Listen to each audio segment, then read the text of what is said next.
ഒരു ഇസ്ലാമിക വാരിക 75 വർഷത്തോളം പിന്നിടുക, ആ 75 വർഷം കേരളീയ സമൂഹത്തിൽ നിറഞ്ഞു നിൽക്കുക, ആ 75 വർഷത്തിനകത്ത് ഒരു സമുദായത്തെ, ഒരു സമൂഹത്തെ സ്വാധീനിക്കുക എന്ന് പറയുന്നത് ചെറിയ കാര്യമല്ല.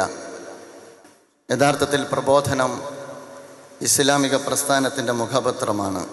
കേരളീയ സമൂഹത്തിനകത്ത് ഇസ്ലാമിൻ്റെ മലയാള പ്രതിനിധാനമായി കൊണ്ടാണ് ഇന്ന് വരെ പ്രബോധനം നിലയുറപ്പിച്ചത് എന്ന് നമുക്ക് കാണാവുന്നതാണ്.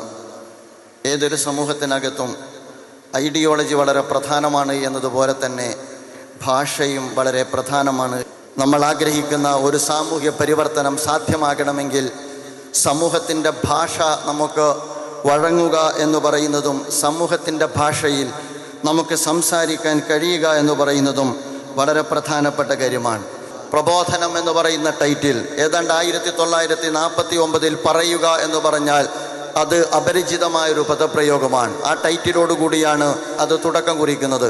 കഴിഞ്ഞ 75 വർഷത്തിനകത്ത് നിങ്ങൾക്കറിയാവുന്നതുപോലെ അൽ ബയാനും അൽ ഫുർഖാനും അൽ മുർഷിദുമൊക്കെ അറബി ടൈറ്റിലോടുകൂടി, അതേസമയം അറബി മലയാള ഉള്ളടക്കത്തോടുകൂടി തുടങ്ങുകയും ഒടുങ്ങുകയും ചെയ്ത മലയാളക്കരയിൽ മുസ്ലിം സമുദായത്തിനകത്തും പൊതുസമൂഹത്തിനകത്തും പ്രബോധനം ഇന്നും ലൈവായി നിലകൊള്ളുന്നത് എന്ന് നമുക്ക് കാണാവുന്നതാണ്.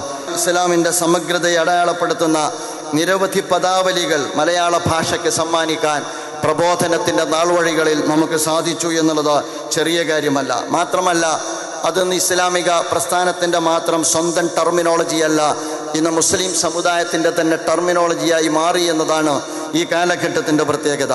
പ്രബോധനം ഉൾപ്പെടെയുള്ള നമ്മുടെ പ്രസിദ്ധീകരണങ്ങൾ ഈ ഭാഷയ്ക്കകത്ത് രൂപപ്പെടുത്തിയെടുക്കുകയും പ്രയോഗിക്കുകയും എസ്റ്റാബ്ലിഷ് ചെയ്യുകയും ചെയ്ത ഇത്തരം പദാവലികൾ ഇന്ന് യഥാർത്ഥത്തിൽ മുസ്ലിം സമുദായത്തിൻ്റെ തന്നെ സ്വന്തം സ്വത്തായി മാറി എന്നുള്ളത് നമുക്ക് സന്തോഷിക്കാവുന്നതും അഭിമാനിക്കാവുന്നതുമായ കാര്യമാണ്.